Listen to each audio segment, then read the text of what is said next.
Hello everyone, welcome to learner Sarathi. तो continue करते हैं आज की क्लास में पार्ट 1 कंप्यूटर नॉलेज की प्रिपरेशन को और कंटिन्यू करते हैं अपने चैप्टर HTML को। लास्ट क्लास में हमने इसकी पार्ट 1 क्लास देखी थी। अगर आपने नहीं देखी है वो क्लास तो ऊपर लिंक गिवन है आई बटन में, वहाँ से आप देख सकते हैं। और साथ ही साथ प्लेलिस्ट के अंदर आपको पूरी अपडेटेड प्लेलिस्ट मिल जाएगी, वहाँ से आप सभी क्लासेस को एक्सेस कर सकते हैं। तो कंटिन्यू करेंगे और आगे बढ़ेंगे HTML के कंसेप्ट्स को।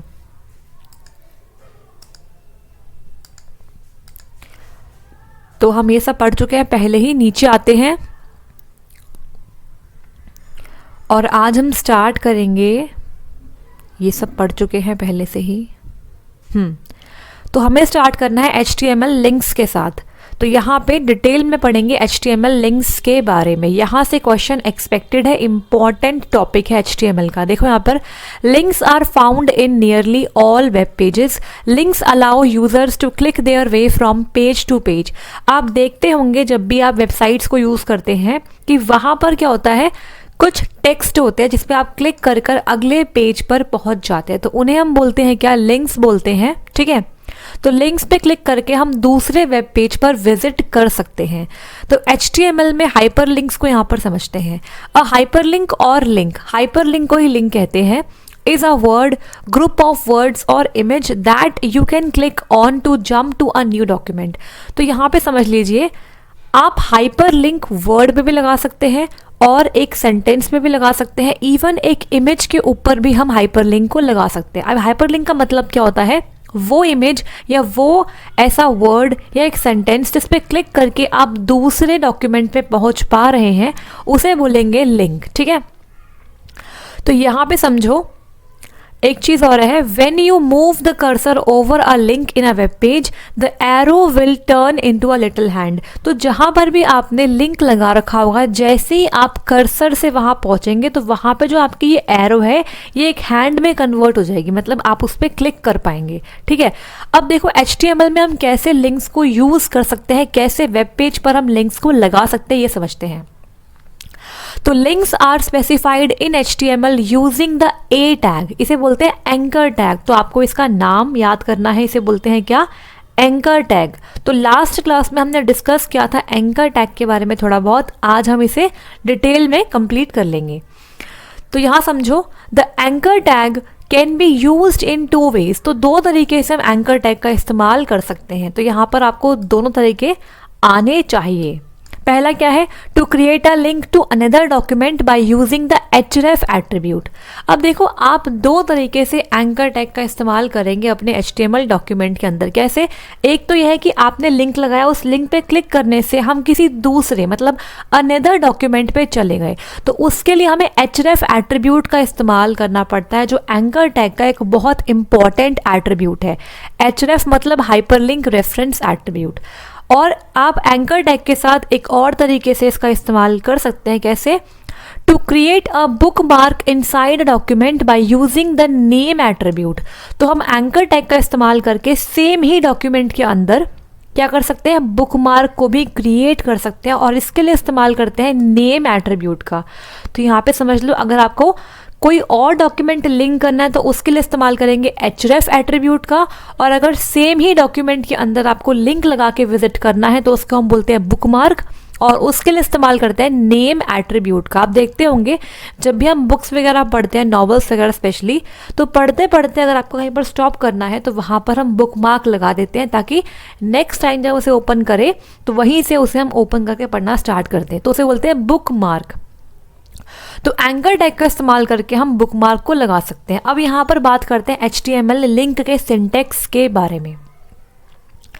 The HTML code for a link is simple. देखो इस तरीके से करते हैं, A, इसके बाद href इज इक्वल टू, यहाँ पर डबल कोट्स के अंदर आता है URL।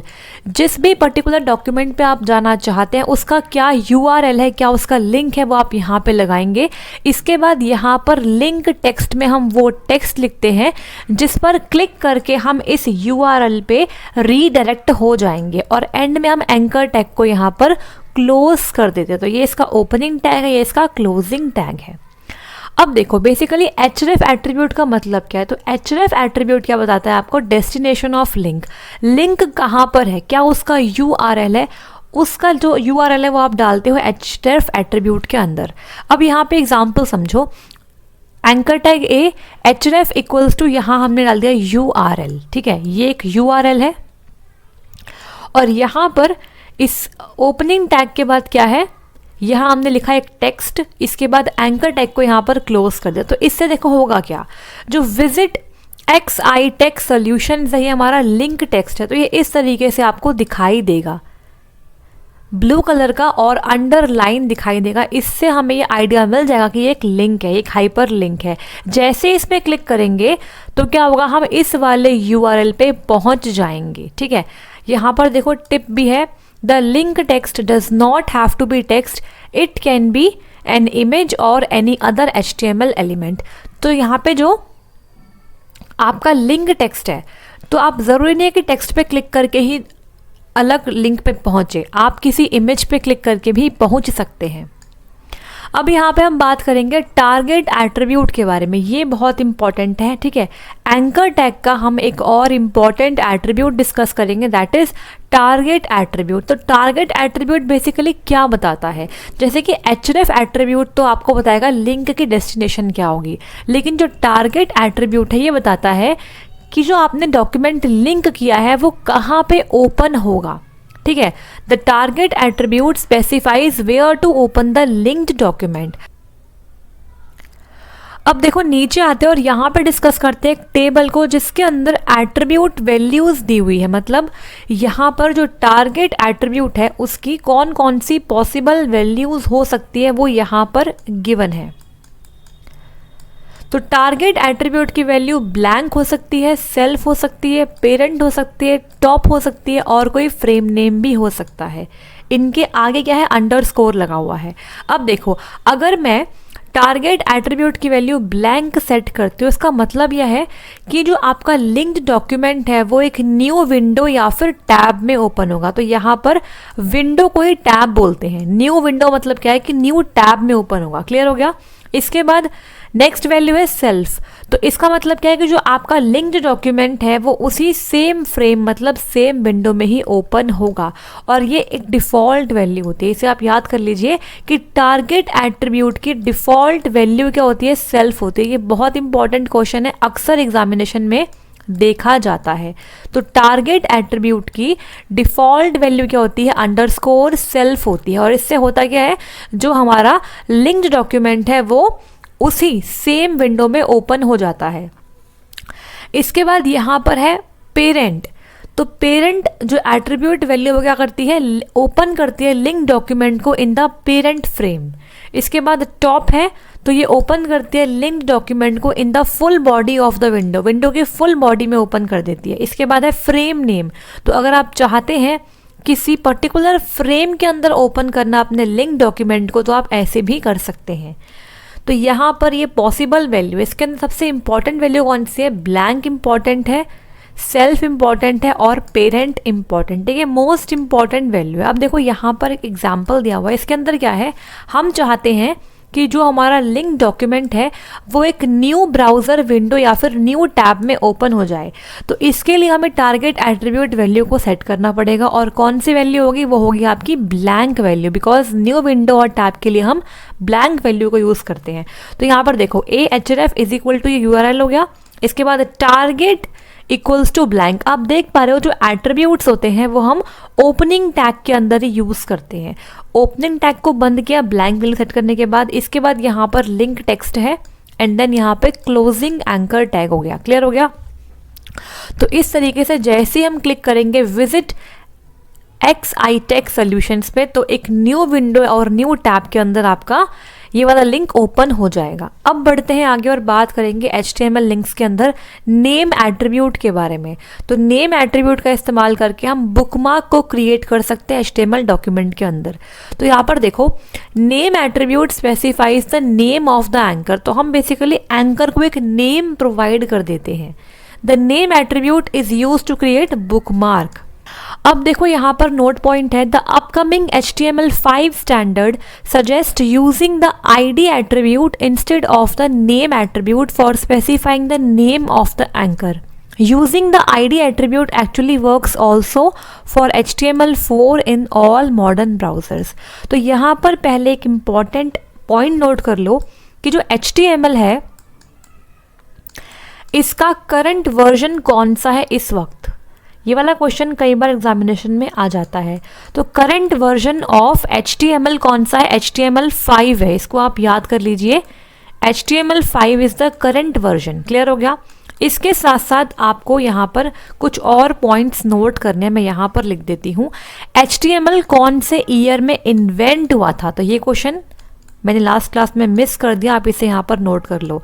तो इन 1991 में HTML को डेवलप किया गया था, और किसने, तो HTML was developed by Tim Berners Lee. आपको याद करना है इनके इन्वेंटर का नाम, बहुत इंपॉर्टेंट नेम है, टिम बर्नर्स-ली। और ये वर्ल्ड वाइड वेब WWW के भी जनक कहलाए जाते हैं। क्लियर हो गया। तो यहाँ पर आपको ये सारे पॉइंट्स भी नोट करने हैं, ये भी इंपॉर्टेंट है। करंट वर्जन HTML5, HTML को बनाया गया था 1991 में बाय टिम बर्नर्स-ली। अब देखो यहाँ पर लिखा हुआ है कि कई ब्राउजर्स में क्या होता है कि आप नेम एट्रीब्यूट की जगह ID एट्रीब्यूट का इस्तेमाल भी कर सकते हो, और HTML5 में तो ऐसा ही होता है। अब देखो यहाँ पर क्या है, bookmarks are not displayed in any special way, they are invisible to the reader. अब देखो यहाँ पर एग्जाम्पल समझते हैं, और यहाँ पे सिंटेक्स देखते हैं किस तरीके से हम नेम एट्रीब्यूट का यूज़ करेंगे। तो a named anchor inside a HTML document, तो इस तरीके से हम लिखते हैं anchor tag then name attribute is equal to double quotes के अंदर ये नेम ऑफ एंकर है, that is tips, useful tips section. ठीक है, इस तरीके से हम नेम्ड एंकर क्रिएट कर सकते हैं HTML डॉक्यूमेंट के अंदर। अब देखो यहाँ पर क्या है, create a link to the useful tips section inside the same document. अगर आपको यूजफुल टिप्स सेक्शन के अंदर एक सेम डॉक्यूमेंट में ही लिंक क्रिएट करना है तो कैसे करेंगे, तो इसके लिए ahref is equal to double quotes के अंदर #tips visit the useful tips section. तो इस तरीके से हम कर सकते हैं। और अगर आपको एक लिंक क्रिएट करना है to the useful tips section from the another page, तो उसके लिए क्या करेंगे, ahref इक्वल्स टू यहाँ पर आपका URL है एंड देन यहाँ पर #tips है और फिर है visit the useful tips section. तो इस तरीके से हम कर सकते हैं अनदर पेज से, और यहाँ पर सेम डॉक्यूमेंट से हम कर सकते हैं। तो आपके लिए सिंटेक्स इतना इंपॉर्टेंट नहीं है, बिकॉज यहाँ से सिंटेक्स से क्वेश्चन नहीं आएगा। अगर आएगा तो बस ये आएगा कि नेम एट्रीब्यूट का क्या यूज़ होता है। तो आपको आइडिया होना चाहिए कि नेम एट्रीब्यूट का इस्तेमाल करके हम सेम डॉक्यूमेंट के अंदर बुकमार्क क्रिएट कर सकते हैं। बढ़ेंगे आगे और बात करेंगे नेक्स्ट टॉपिक की, जो है HTML इमेजेस। तो देखो यहाँ पर डिस्कस करते हैं HTML इमेजेस को डिटेल के अंदर। तो इस तरीके से आप कोई भी इमेज HTML डॉक्यूमेंट पर लगा सकते हैं। तो कैसे लगाएंगे देखो, तो HTML इमेज का इस्तेमाल करने के लिए हमें IMG टैग का इस्तेमाल करना होता है एंड सोर्स एट्रीब्यूट का हम यूज़ करेंगे। देखो यहाँ पर in HTML images are defined with the image tag. तो इमेज टैग बेसिकली होता क्या है, ये आपका होता है empty tag, which means that it contains attributes only and has no closing tag. इसे याद कर लीजिए, ये एम्प्टी टैग का बहुत ही इंपॉर्टेंट एग्जाम्पल है। तो इमेज टैग में क्या होता है, ये एम्प्टी टैग है, मतलब यहाँ पर सिर्फ और सिर्फ एट्रीब्यूट्स होते हैं, कोई क्लोजिंग टैग यहाँ पर नहीं होता है। अगर आपको इमेज पर, अगर आपको पेज पर इमेज डिस्प्ले करनी है तो उसके लिए हमें सोर्स एट्रीब्यूट का इस्तेमाल करना पड़ता है। तो SRC का मतलब क्या होता है, सोर्स एट्रीब्यूट। अब the value of the source attribute is the URL of the image you want to display. तो जहां पर भी आपके सिस्टम के अंदर वो इमेज अवेलेबल है, उसका जो URL है वो हम डालते हैं सोर्स एट्रीब्यूट के अंदर। जैसे कि यहाँ पर देखो, syntax for defining the image, कैसे हम इमेज को डिफाइन करेंगे, तो image SRC is equal to double quotes के अंदर URL अपनी इमेज का, इसके बाद ALT एट्रीब्यूट है, इसके अंदर डबल कोट्स के अंदर सम टेक्स्ट है, और यहाँ पर आप देख पा रहे हो इस तरीके से हमने इसको बंद कर दिया। अब देखो यहाँ पर क्या है, यहाँ बात करेंगे ऑल्ट एट्रीब्यूट के बारे में। तो ऑल्ट एट्रीब्यूट का भी एक बहुत इंपॉर्टेंट यूसेज है HTML इमेजेस के साथ। देखते हैं कैसे। इसका मतलब होता है ऑल्टरनेट एट्रीब्यूट। क्या मतलब होता है, ऑल्टरनेट टेक्स्ट के लिए इसका इस्तेमाल करते हैं। देखो यहाँ पर the required alt attribute specifies an alternate text for a image if the image can not be displayed. अगर किसी रीज़न की वजह से इमेज डिस्प्ले नहीं हो पा रही वेब पेज पे, तो उस केस में हम ऑल्ट एट्रीब्यूट का इस्तेमाल करेंगे और वहाँ पर एक ऑल्टरनेट टेक्स्ट डिस्प्ले होगा इंस्टेड ऑफ द इमेज।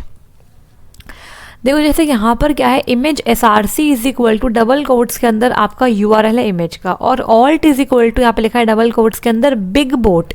तो मान लो अगर ये वाले जो जिफ है ये वेब पेज पे नहीं चल पाई, तो ऑल्ट मतलब ऑल्टरनेट टेक्स्ट के तौर पे वहाँ पर बिग बोट लिखा आएगा, तो यूज़र को आइडिया मिल जाएगा कि यहाँ पर बिग बोट की इमेज थी। ठीक है, तो इस तरीके से हम ऑल्ट एट्रीब्यूट का इस्तेमाल करते हैं। तो मान लो अगर आपका स्लो इंटरनेट कनेक्शन है, तो उस केस में क्या हो सकता है, आपको वेब पेज पे इमेज नहीं दिखाई देगी, या फिर अगर आपने URL में कोई गलती कर दी है, कोई एरर है आपके सोर्स एट्रीब्यूट के अंदर, तो उस केस में भी क्या हो सकता है कि आपको इमेज नहीं दिखाई देगी। तो अगर आपने ऑल्ट एट्रीब्यूट का इस्तेमाल करा होगा, तो वहाँ पर एक ऑल्टरनेट टेक्स्ट डिस्प्ले होता है, जिससे यूज़र को आइडिया मिलता है कि इमेज यहाँ पर कौन सी होने वाली थी। बढ़ेंगे आगे और बात करेंगे यहाँ पर HTML इमेजेस में किस तरीके से हम हाइट और विड्थ को सेट कर सकते हैं। देखो यहाँ पर समझते हैं हाइट और विड्थ कैसे आप सेट करेंगे। तो बहुत सिंपल है, अगर आपको हाइट सेट करनी है तो आप हाइट एट्रीब्यूट का इस्तेमाल करेंगे, और विड्थ सेट करने के लिए विड्थ एट्रीब्यूट का इस्तेमाल करेंगे। तो the attribute values are specified in pixels by default. By default attribute की वैल्यू किसमें होती है, पिक्सल्स के अंदर होती है। जैसे कि यहाँ पे देखो image src is equal to यहाँ पर है pulpit.jpg इमेज है, इसके बाद ऑल्टरनेट टेक्स्ट में हमारा क्या है pulpit rock, इसके बाद विथ क्या है 304 एंड हाइट क्या है 228। तो यहाँ पर जो विथ है ये पिक्सल के अंदर है और हाइट भी बाय डिफ़ॉल्ट पिक्सल के अंदर ही है। ठीक है, अब यहाँ पे जो टिप है इसे आप पढ़ लीजिएगा जब मैं आपको टेलीग्राम पे ये वाली PDF प्रोवाइड करूँगी। अब देखो यहाँ पर है HTML इमेज टैग्स, एक बार फिर से रिवाइज कर लेते हैं। देखो यहाँ पर img टैग का इस्तेमाल करते हैं इमेज को डिफाइन करने के लिए, मैप टैग का इस्तेमाल करते हैं डिफाइंस एन इमेज मैप, और एरिया टैग का इस्तेमाल करते हैं defines a clickable area inside the image map. तो आपने देखा होगा, जैसे बात करें गूगल मैप्स की, तो वहाँ पर आपको अगर किसी भी लोकेशन पे क्लिक करना है आप क्लिक कर पाते हैं, और फर्दर उसके बाद अंदर भी आप और लोकेशंस पर पहुंच सकते हैं। तो वो इमेज मैप की वजह से ही होता है। तो याद रख लीजिए कि इमेज मैप के लिए मैप टैग यूज़ होता है, और अगर आपको क्लिकेबल एरिया डिफाइन करना है इमेज मैप के अंदर, तो उसके लिए एरिया टैग का इस्तेमाल करेंगे, और इमेज के लिए तो इमेज टैग का इस्तेमाल करते हैं img का।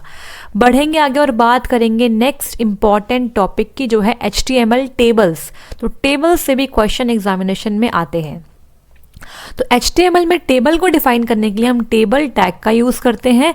अब देखो यहाँ पर आप जानते हैं कि टेबल के अंदर बेसिकली क्या होता है, रोज होते हैं और कॉलम्स होते हैं। तो table is a combination of rose and column. मान लो यहाँ पर 4 कॉलम है और 3 हमारी रोज हो गई। ठीक है, अब देखो अ table is divided into rose and columns.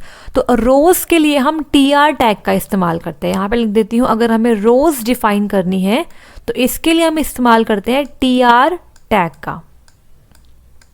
Each row is divided into data cells, और हर रो के अंदर आप देख पा रहे हो यहाँ पर हम डेटा को फिल करेंगे। तो डेटा के लिए इस्तेमाल करते हैं हम TD टैग का। इसे बोलते हैं टेबल डेटा, जिसके अंदर हम कंटेंट को रखते हैं। और TD tag can contain text, links, images, list, forms, other tables.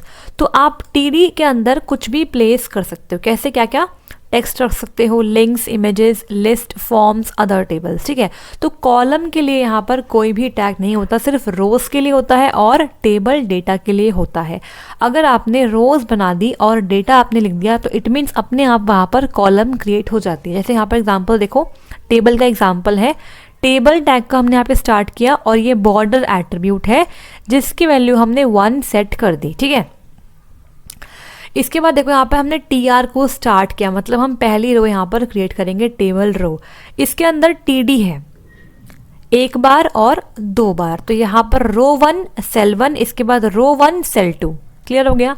अब इसके बाद हमने TR को बंद कर दिया, मतलब हमारी एक रो यहाँ पर बन चुकी है। इसके बाद यहाँ बनेगी दूसरी रो, इसके अंदर दो हमने एंट्रीज करी है, मतलब दो कॉलम्स है यहाँ पर, और इस सेकंड रो के अंदर भी हमने दो एंट्रीज करी है टेबल डेटा की, तो यहाँ पर भी दो कॉलम्स हो गए हैं। इसके बाद हमने यहाँ पर टेबल टैग को क्लोज कर दिया। तो इस पर्टिकुलर कोड से क्या होगा, वेब पेज पे ये टेबल बन के आ जाएगी। आप देख पा रहे हो यहाँ पर रो 1 है, रो 2 है। रो 1 के अंदर क्या है, सेल 1 है और सेल 2 है, और रो 2 के अंदर सेल 1 और सेल 2। इस तरीके से यहाँ पर दो कॉलम्स बन गए। तो कॉलम के लिए हमने कोई स्पेसिफिक टैग का यूज़ नहीं किया, बस टीडी का इस्तेमाल करके ही हमें आइडिया मिल जाता है कि कितनी कॉलम्स होने वाली हैं। अगर मैं यहाँ पर 3 बार टीडी का यूज़ करूँगी, मतलब यहाँ पर एक और अपने आप से ही कॉलम बन जाएगा। क्लियर हो गया? अब देखो यहाँ पर क्या है, HTML tables and border attributes को एक बार समझ लेते हैं। If you don't specify a border attribute, अगर हम कोई भी बॉर्डर एट्रीब्यूट नहीं स्पेसिफाई करेंगे तो आपका जो टेबल होगा वो विदाउट बॉर्डर्स दिखाई देगा। जैसे कि यहाँ पर देखो इस वक्त क्या है, बॉर्डर में आपको दिखाई दे रहा है कि टेबल का एक बॉर्डर है, लेकिन अगर मैं यहाँ पर बॉर्डर एट्रीब्यूट की वैल्यू को कुछ भी सेट नहीं करूँगी तो बाय डिफ़ॉल्ट टेबल का बॉर्डर नहीं शो होगा। क्लियर हो गया? अब देखो अगर आपको बॉर्डर शो करना है तो आप सिंपली क्या कर दीजिए, टेबल बॉर्डर और इसकी वैल्यू 1 कर दीजिए, तो आपको बॉर्डर दिखाई देने लग जाएगा। और यहाँ पर अब समझते हैं क्या, HTML टेबल हेडर्स को समझ लेते हैं एक बार। तो अगर आपको हेडिंग प्रोवाइड करनी है टेबल की तो उसके लिए हम TH टैग का इस्तेमाल करते हैं। तो header information in a table are defined with the TH tag. तो ये काफ़ी इंपॉर्टेंट आपके टैग्स है, यहाँ से टैग से ही क्वेश्चन आएगा। तो टेबल हेडर्स के लिए इस्तेमाल करते हैं, टेबल हेडर्स के लिए इस्तेमाल करते हैं हम TH टैग का। तो आपको टैग्स याद करने हैं basically. Just a minute, TH tag, ठीक है। टेबल रो के लिए हम करते हैं TR टैग का, और जो टेबल है उसे स्टार्ट करने के लिए इस्तेमाल करते हैं इस टेबल टैग का। एंड सिमिलरली ये इसका क्लोजिंग टैग है। देखो यहां पर समझते हैं टेबल हेडर्स को, थोड़ा सा है जूम कर देती हूं यहां पर।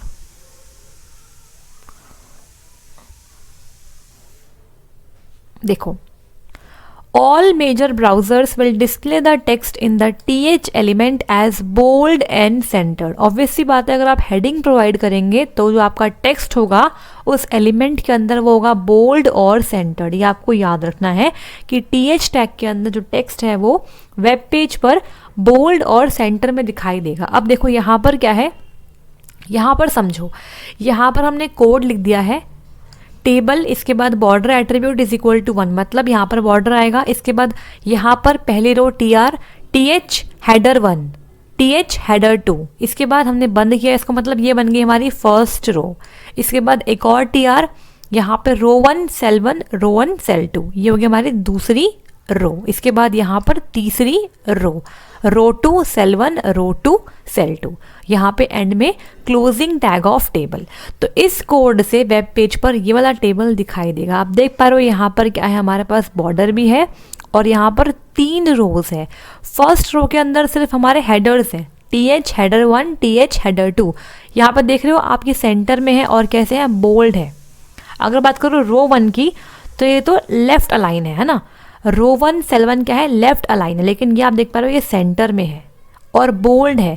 तो TH टैग के अंदर लिखा हुआ एलिमेंट क्या होता है, जो टेक्स्ट होता है, तो यहाँ पर TH टैग के अंदर लिखा हुआ जो टेक्स्ट है वो बोल्ड और सेंटर्ड आता है। ठीक है, अब यहाँ पर एक बार रिवाइज कर लेते हैं HTML टेबल टैग्स को, और यहाँ पे कुछ एक्स्ट्रा टैग्स भी दिए हुए हैं। तो डिफाइन करते हैं टेबल को टेबल टैग से। टेबल हेडर के लिए TH टैग, टेबल रो के लिए TR टैग, टेबल सेल या फिर टेबल डेटा के लिए इस्तेमाल करते हैं TD टैग का। इसके बाद अगर आपको कैप्शन देना है टेबल का तो इसके लिए कैप्शन टैग का इस्तेमाल करते हैं। Defines a group of columns in a table for formatting. अगर आपको बहुत सारे कॉलम का एक ग्रुप बनाना है तो इसके लिए हम कॉल ग्रुप का इस्तेमाल करते हैं। डिफाइंस एट्रीब्यूट वैल्यूज फॉर 1 और मोर कॉलम इन अ टेबल, तो इसके लिए यूज करते हैं कॉल टैग का। ठीक है, groups the header content in a table. Header content को ग्रुप करने के लिए इस्तेमाल करते हैं T हेड का। और अगर टेबल के अंदर जो बॉडी है उसके कंटेंट को ग्रुप करने के लिए टी बॉडी का इस्तेमाल करते हैं। सिमिलरली फुटर कंटेंट को ग्रुप करने के लिए टी फुट का इस्तेमाल करते हैं। यहाँ पे जो इम्पोर्टेंट है वो यहाँ से लेकर यहाँ तक है, बाकी एक्स्ट्रा भी इसे आप पढ़ लीजिएगा, ठीक है। नेक्स्ट बढ़ते हैं आगे और बात करेंगे HTML लिस्ट के बारे में। देखो यहाँ पे HTML लिस्ट को डिस्कस करेंगे। तो HTML links, HTML images, HTML tables, HTML list, ये बहुत इंपॉर्टेंट टॉपिक है। HTML के ये सबसे इंपॉर्टेंट टॉपिक्स हैं। यहाँ से क्वेश्चन अक्सर एग्जामिनेशन में पूछा जाता है। अब देखो यहाँ पर the most common HTML list are ordered and unordered.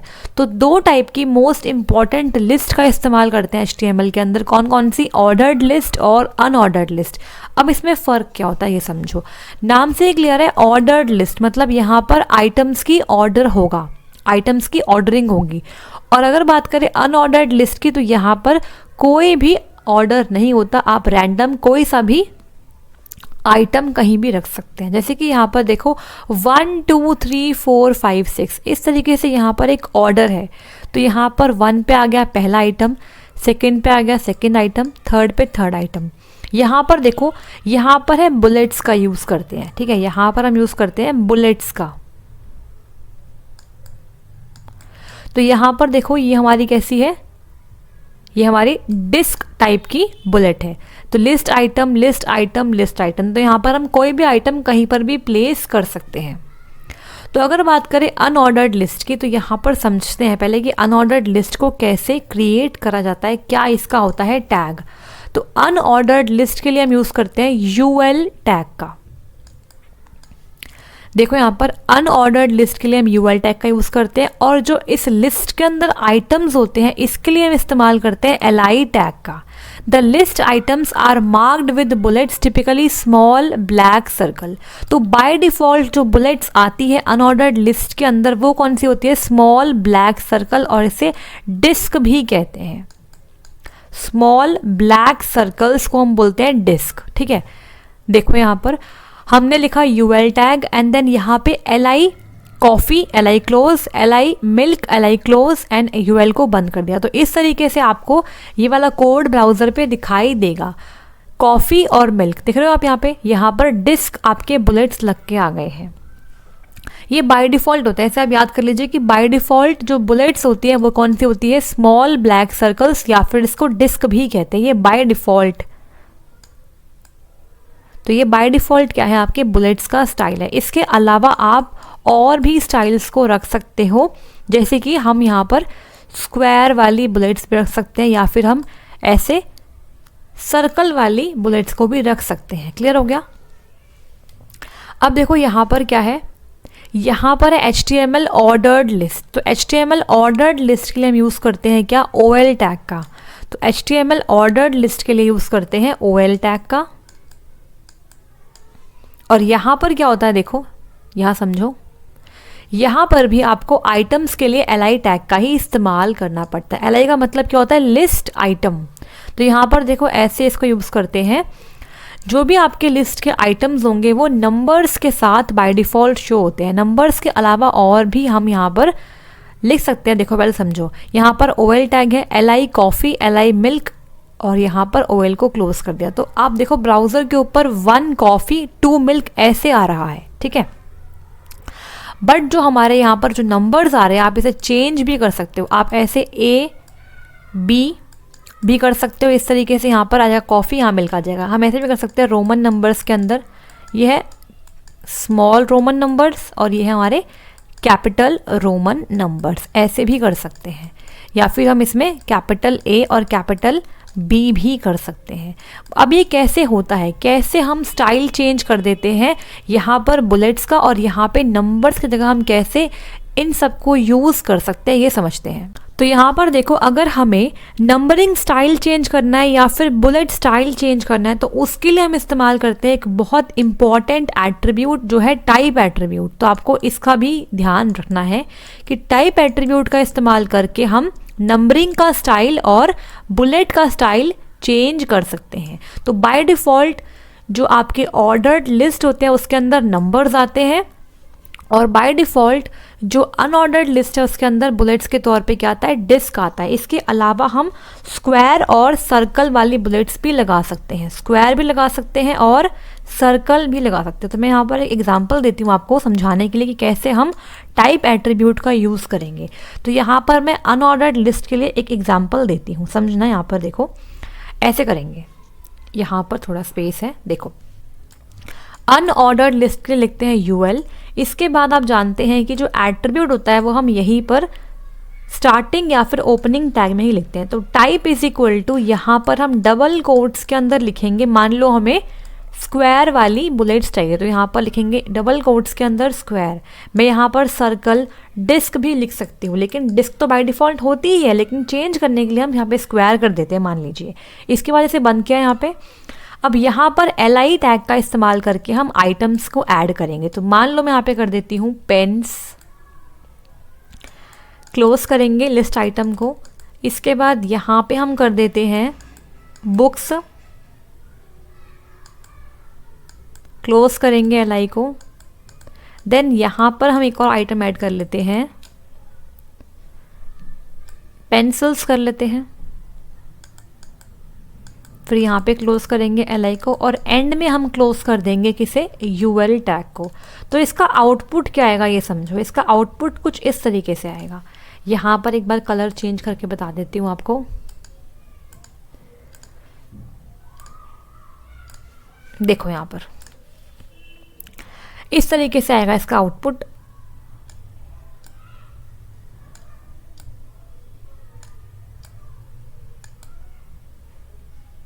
Pens,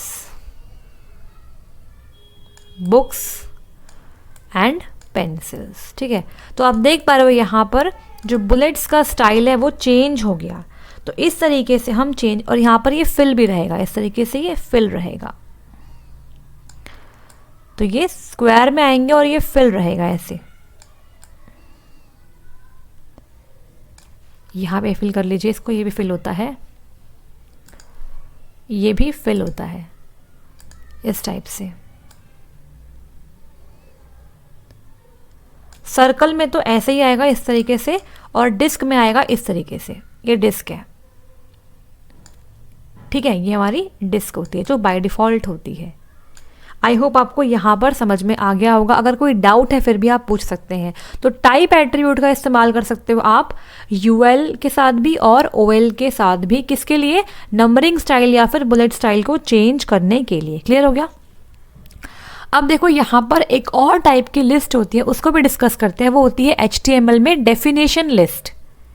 ये भी एक लिस्ट का टाइप होता है HTML के अंदर। देखो यहाँ पर क्या है, a definition list is a list of items with a description of each item. मतलब यहाँ पर क्या है, एक लिस्ट है जिसके अंदर आइटम्स है और आइटम्स का क्या है, डिस्क्रिप्शन भी गिवन है, इसीलिए इसे बोलते हैं क्या, डेफिनेशन लिस्ट। तो DL टैग का इस्तेमाल करते हैं डेफिनेशन लिस्ट को डिफाइन करने के लिए। The DL tag is used in conjunction with DT tag which defines the item in the list। देखो यहाँ पर DL tag से हम स्टार्ट करते हैं डेफिनेशन लिस्ट को। अगर आइटम को डिफाइन करना है तो उसके लिए हम DT टैग का यूज़ करते हैं, और अगर हमें आइटम का डिस्क्रिप्शन डालना है तो इसके लिए इस्तेमाल करते हैं DD टैग का। अब यहाँ पर एग्जाम्पल समझते हैं। देखो यहाँ पर हमने स्टार्ट किया DL टैग, इसके बाद DT, देन आइटम क्या है, कॉफ़ी है, फिर इस आइटम का डिस्क्रिप्शन। तो DD ब्लैक हॉट ड्रिंक, इसे क्लोज किया, देन यहाँ पर लिखा DT मिल्क, क्लोज किया, then DD white cold drink, इसे क्लोज किया, और एंड में DL को क्लोज कर दिया। तो आपको ब्राउजर पे ये कोड ऐसे दिखाई देगा। देखो कॉफ़ी लिखा हुआ है, इसके बाद इस तरीके से हाइफन के साथ black hot drink, milk, white cold drink. तो इस तरीके से डेफिनेशन लिस्ट को आप यूज़ कर सकते हो कहाँ पर, HTML के अंदर। बेसिकली यहाँ पर लिस्ट ऑफ आइटम्स होता है जिसके अंदर हर एक आइटम का डिस्क्रिप्शन भी हम डाल सकते हैं। आई होप आपको यहाँ पर समझ में आ गया होगा। अगर कोई डाउट है तो कमेंट बॉक्स में कमेंट करके आप बता सकते हैं। तो यहाँ पर सभी इंपॉर्टेंट HTML के लिस्ट टैग्स यहाँ पे दिए हुए हैं। देखो पहला है OL टैग ऑर्डर्ड लिस्ट के लिए, UL टैग अनऑर्डर्ड लिस्ट के लिए, LI टैग लिस्ट आइटम को डिफाइन करने के लिए दोनों ही केस के अंदर, DL टैग डिफाइन करने के लिए डेफिनेशन लिस्ट को, DT टैग डेफिनेशन लिस्ट के आइटम को डिफाइन करने के लिए, और DD टैग डेफिनेशन लिस्ट के आइटम का डिस्क्रिप्शन डिफाइन करने के लिए। आई होप यहाँ तक सब कुछ क्लियर हो गया है। तो यहाँ पर क्लास को वाइंड अप करेंगे और नेक्स्ट क्लास में कंटिन्यू करेंगे HTML फॉर्म्स को। इसके बाद HTML frames and I frames ही बचा है, एंड देन HTML कलर्स। फिर हमारा HTML कंप्लीट हो जाएगा और लास्ट क्लास के अंदर ही हम क्या करेंगे, जो इसकी लास्ट क्लास होगी उसके अंदर हम डिस्कस करेंगे जो टॉपिक्स रह गए हैं वो, प्लस में जो क्वेश्चंस आपके एग्जामिनेशन में पूछे गए हैं प्रीवियस ईयर के अंदर वो डिस्कस करेंगे, और कुछ मेरे बनाए हुए क्वेश्चंस को भी डिस्कस करके HTML को पूरा कंप्लीट कर देंगे, एंड देन स्टार्ट करेंगे अपना next topic, and that is multimedia. Clear हो गया? अगर कोई भी डाउट है किसी भी टैग के अंदर तो आप कमेंट बॉक्स में कमेंट करके बता सकते हैं, और अगर क्लास पसंद आई तो इसका फीडबैक भी आप ज़रूर डालना कमेंट बॉक्स के अंदर। मिलते हैं नेक्स्ट क्लास के अंदर, और हिंदी की भी कल आपको क्लास मिल जाएगी जो होगी किस पर बेस्ड, एक बहुत important topic, and that is वाक्य। वाक्य पढ़ेंगे और उसके बाद हम पढ़ेंगे पदबंध, एंड देन मुहावरे हम स्टार्ट कर देंगे। तो हिंदी की क्लास भी कल आ जाएगी। तो मिलते हैं नेक्स्ट क्लास में। Till then thank you so much.